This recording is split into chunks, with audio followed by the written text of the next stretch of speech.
अल्हम्दुलिल्लाहि वहदहु ला शरीक लहु वस्सलातु वस्सलामु अला मन ला नबिय्य बअदा अम्मा बाद। हितां खां 5वीं सिपारो शुरू थी रहियो आहे। 5वीं सिपारे जे शुरू में अल्लाह ताला इल्म ग़ैब जे बारे में फरमायो त इल्म ग़ैब सिर्फ़ अल्लाह जो ख़ासो आहे। अल्लाह ताला फरमायो त इलैहि युरद्दु इल्मुस्साअ वमा तख़रुजु मिन समरातिन मिन अकमामिहा वमा तहमिलु मिन उनसा वला तज़उ इल्ला बिइल्मिही।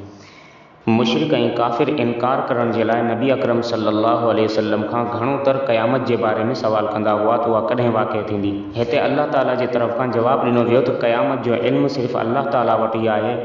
अहिड़ी तरह मेवनि जो पैदा करणु ऐं फल फ्रूटनि जो पैदा थियणु, मादी जे पेट में हमल यानी ॿार जो पैदा थियणु, इहे समूरियूं शयूं अल्लाह ताला जे इल्म में अचण खां सवाइ वजूद में नथियूं अचनि।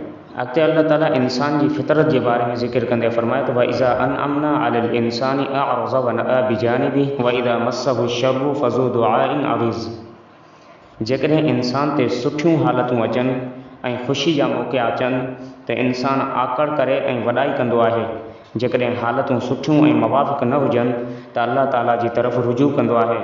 इंसान जी हालत इहा न हुजणु घुरिजे, बल्कि पंहिंजी फितरत खे ईअं रखणु घुरिजे जो जॾहिं उहो तकलीफ़ में अल्लाह ताला जे तरफ़ रुजू कंदो आहे त ख़ुशी में बि अल्लाह ताला जी तरफ़ ई रुजू करणु खपे।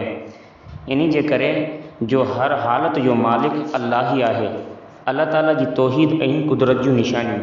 अल्लाह ताला फरमाए त सनुरीहिम आयातिना फिल आफ़ाक़ि वफ़ी अनफुसिहिम हत्ता यतबय्यन लहुम अन्नहुल हक़्क़ अवलम यकफ़ी बिरब्बिका अन्नहु अला कुल्लि शैइन शहीद। अल्लाह ताला कायनात यानी आसमान ऐं ज़मीन में ऐं ख़ुदि इंसान जे जिस्म में अहिड़ियूं केतिरियूं निशानियूं ॾेखारियूं आहिनि जंहिंमें को घटि अक़ल ऐं शऊर वारो माण्हू बि ग़ौर करे त इन ॻाल्हि खे मञण ते मजबूर थींदो त उनखे पैदा करणु ऐं क़ाइमु रखण वारी का अहिड़ी ज़ात मौजूदु आहे जंहिंजे इल्म ऐं कुदरत जी काई पछाड़ी नाहे। इंसान जे जिस्म जे हिकु हिकु उज़वे ते ग़ौर कजे त उनखे कीअं ठाहियो वियो आहे, पोइ उन में रॻूं केतिरियूं ऐं कीअं जोड़ियूं वियूं आहिनि, उन में रत केतिरी तेज़ी सां गर्दिश कंदो आहे। हीअ अहिड़ी कारीगरी आहे जो इंसान 60 ऐं 70 साल जो बि थी वञे त उन जा उज़वा ख़राबु नाहिनि थींदा। सूरत शूरा। मुसलमाननि जी ख़ासियत इहा आहे त पाण में मशवरो करे मामिलो तइ कंदा आहिनि। इन जे करे हिन सूरत जो नालो सूरत शूरा रखियो वियो आहे। 7 सूरतूं जंहिंजे मुंड में हामीम आहे उन्हनि खे हवामीम चयो वेंदो आहे। हीअ उन्हनि मंझां टी सूरत आहे। मलाइकनि जे करे आसमान जो फटिजणु। तकादु समावातु यतफ़त्तरन फ़ी फ़ौक़िहिन्न वल मलाइकतु युसब्बिहून बिहम्दि रब्बिहिम व यस्तग़फ़िरून लिमन फ़िल अर्ज़। ईअं लॻंदो आहे जो आसमान मथां खां फाटी पवंदा। हिन जो मतिलबु हीअ आहे त आसमान में अल्लाह ताला जी सुञाण रखण वारा ऐं अल्लाह ताला जी इबादत करण वारा मलाइक एतिरे त घणी तादाद में आहिनि जो ईअं लॻंदो आहे त उन्हनि जे वज़न जे करे आसमान फाटी पवंदो। अॻिते अल्लाह ताला रिश्तेदारी जे बारे में फरमायो त रिश्तेदारी जो लिहाज़ करियो। क़ुल ला असअलुकुम अलैहि अजरन इल्लल मवद्दत फ़िल क़ुरबा। नबी अकरम सल्लल्लाहु अलैहि वसल्लम जॾहिं तबलीग कंदा हुआ त काफ़िरनि ऐं मुशरिकनि जे तरफ़ खां पाण करीम सल्लल्लाहु अलैहि वसल्लम खे तकलीफ़ पहुचाई वेंदी हुई ऐं पाण करीम सल्लल्लाहु अलैहि वसल्लम जी दावत जे लाइ रुकावटूं कयूं वेंदियूं हुयूं। अल्लाह ताला फरमाए रहिया आहिनि त ए मुंहिंजा पैगम्बर, तव्हां उन्हनि खे चओ त आऊं तव्हांखे जेका दावत ॾियां थो उन ते आऊं तव्हां खां पैसा नथो घुरां, बसि इहो चवां थो त रिश्तेदारी जो ख़्यालु कयो। मतिलबु हीअ आहे त मुंहिंजा तव्हांजे मथां 2 हक़ आहिनि। पहिरियों ऐं असलु हक़ हीअ आहे त आऊं अल्लाह ताला जो रसूल आहियां, तव्हां इनखे मञी करे मुंहिंजी इताअत करियो। जेकॾहिं इहो नथा करे सघो त घटि में घटि मुंहिंजे ॿिए ख़ानदानी हक़ जे करे मुंहिंजो लिहाज़ करियो। मुंहिंजी ॻाल्हि खे तवजो सां ॿुधो, आऊं तव्हांजो ई माण्हू आहियां, मुंहिंजे रस्ते में रुकावटूं न विझो। मुसीबत जो सबबु। वमा असाबकुम मिन मुसीबतिन फबिमा कसबत ऐदीकुम वयाफ़ू अन कसीर। ख़ासि तौर ते ईअं ई थींदो आहे जो इंसान खे तकलीफ़ उन जे गुनाह जे करे पहुचंदी आहे, पर हीउ क़ानून हमेशह न हूंदो आहे ऐं हिन आयत मां उहे शख़्सियतूं निकितल आहिनि जंहिंजा गुनाह न हूंदा आहिनि, उन्हनि खे पोइ बि आज़माइश में मुब्तला कयो वेंदो आहे। जीअं अंबिया अलैहिमुस्सलाम, नाबालिग़ ॿार वग़ैरह, उन्हनि ते आज़माइश जो अचणु गुनाहनि जे करे न बल्कि उन्हनि जे दर्जनि खे बुलंद करण जे लाइ हूंदो आहे। आख़िरत में अजर जे हक़दारनि जूं कुझु सिफ़तूं। वमा इंदल्लाहि ख़ैरुन व अबक़ा लिल्लज़ीना आमनू व अला रब्बिहिम यतवक्कलून। जेको अल्लाह ताला वटि आहे उहो बहितर ऐं हमेशह रहण वारो आहे। उन्हनि माण्हुनि जे लाइ जंहिंजा अक़ीदा सही आहिनि, जेके पंहिंजे रब ते भरोसो कंदा आहिनि, जेके वॾनि गुनाहनि खां बचंदा आहिनि, कॾहिं कावड़ ईंदी आहे त माफ़ु कंदा आहिनि, जेके अल्लाह ताला जी ॻाल्हि मञींदा आहिनि, नमाज़ जी पाबंदी कंदा आहिनि, पंहिंजा मामला हिक ॿिए जे मशवरे सां तइ कंदा आहिनि, जेको कुझु असां उन्हनि खे ॾिनो आहे उन मां कुझु न कुझु ख़र्च बि कंदा आहिनि, ऐं जॾहिं उन्हनि ते ज़ुल्म थिए त बदिलो बि वठंदा आहिनि, पर बदिले वठण जे लाइ बि इंसाफ़ खां कमु वठंदा आहिनि, यानी हक़ खां न वधंदा आहिनि। ख़ालिक़ सिर्फ़ु अल्लाह ताला जी ज़ात आहे।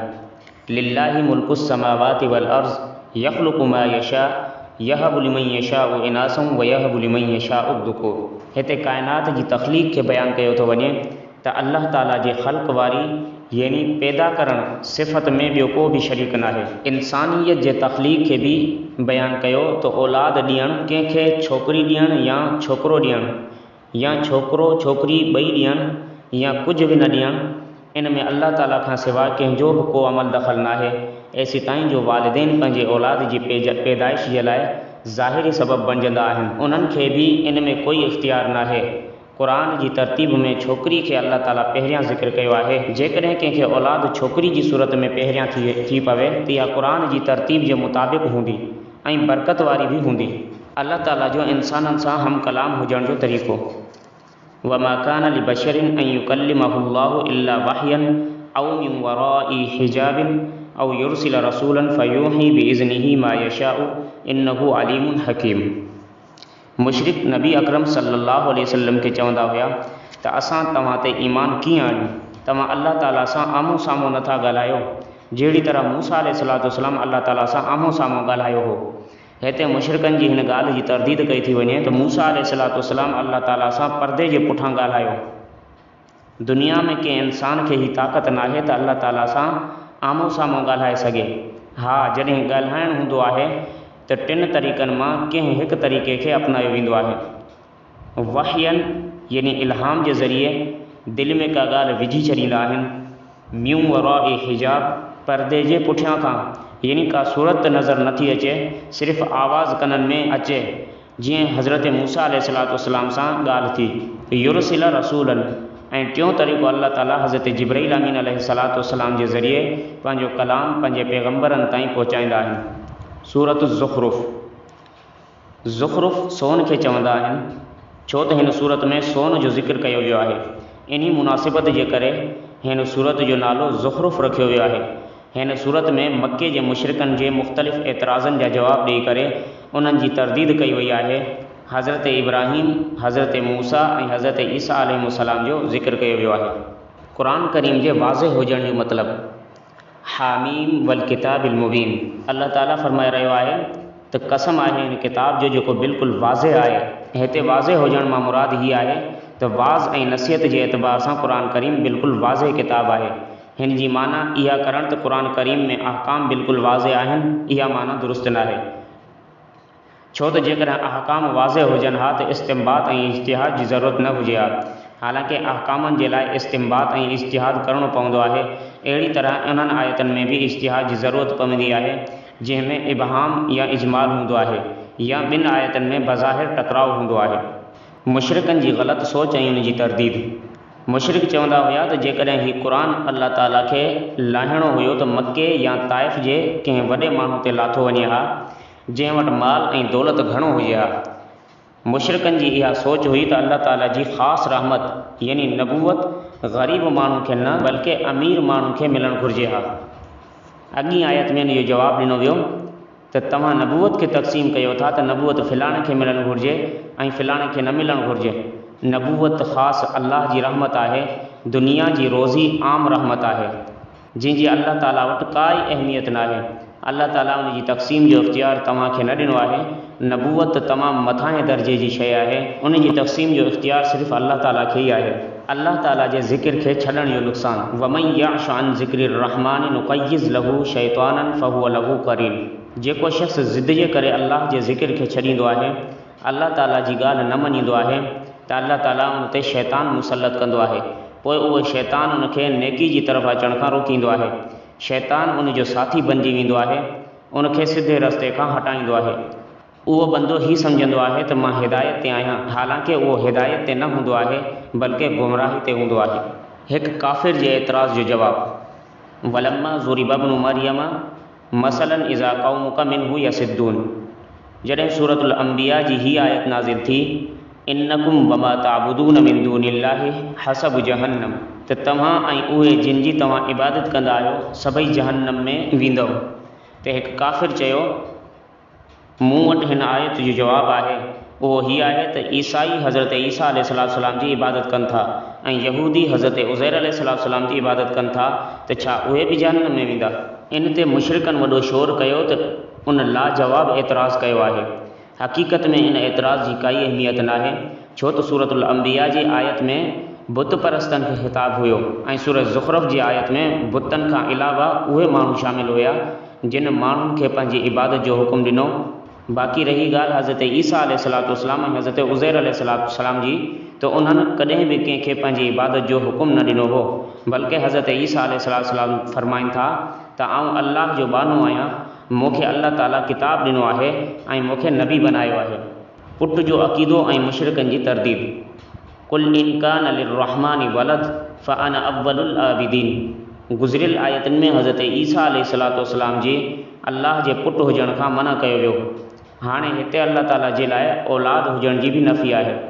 मुशरिकनि जी वाहियात एतिराज़नि ऐं उन्हनि जे ग़लति अक़ीदनि जो रद्द आहे त ए पैगम्बर, तव्हां ही ऐलान करियो त जेकॾहिं फ़र्ज़ी तौर ते ख़ुदा जो को पुटु हुजे हा त सभ खां पहिरियां इबादत करण वारो आउं हुजां हा। हिन सीपारे जे आख़िर में अल्लाह ताला क़यामत जे होलनाक मंज़र जो ज़िक्र कयो। अल्लाह ताला फरमायो आहे त वलिल्लाहि मुल्कुस समावाति वल अर्ज़ व यौम तक़ूमुस साअतु यौमइज़िन यख़्सरुल मुब्तिलून। क़यामत जे ॾींहुं मुख़्तलिफ़ मरहलनि मां गुज़रणो पवंदो। हिकु मरहलो अहिड़ो बि ईंदो जो माण्हू उतां जे होलनाक मंज़र खे ॾिसी करे गोॾनि भर किरी पवंदा ऐं उन्हनि खे आमाल नामनि जी तरफ़ सॼो वेंदो। दुनिया में कयल अमलनि जो बदिलो ॾिनो वेंदो। अंबिया अलैहिमुस्सलाम ऐं ॿिया घणा नेक बाना रहिमहुमुल्लाह ताला उहे बि गोॾनि भर वेही रहंदा, पर उन्हनि जो वेहणु एतिरी थोरे वक़्त जे लाइ हूंदो जेको न हुजण जे बराबरि हूंदो, या पोइ उन्हनि जो वेहणु ख़ौफ़ जे करे न बल्कि अल्लाह ताला जी अज़मत जे करे हूंदो। अल्लाह ताला खां दुआ आहे, अल्लाह ताला असां सभिनी खे जन्नत वारे रस्ते ते हलण जी तौफ़ीक़ अता फ़रमाए। व आख़िरु दावाना अनिल हम्दुलिल्लाहि रब्बिल आलमीन।